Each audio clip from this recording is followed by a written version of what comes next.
So I'm out here and I'm taking a look at all of the roses. They look so pretty. And then all of a sudden, I see Dr. Huey showing his face. Oh, he is an uninvited guest. So let's check and see which rose he is coming out of and take care of him immediately.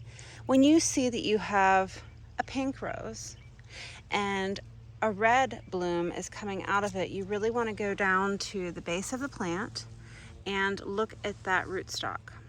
So down at the base, we can see that here is the intended rose and the crown and the graft that's coming off of it.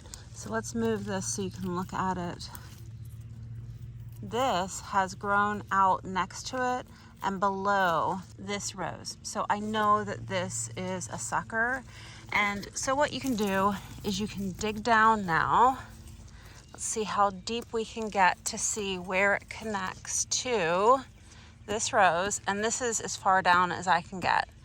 Is we want to cut this and be watching this now to see if it grows back. So I'm going to cut as close to this as I can and cut it off.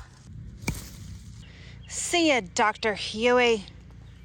So let's look at the rose now. So down here you can see where I've cut it. So we're going to watch this and make sure that it doesn't come back. But we'll go ahead and cover it back over now. And we should be good to go.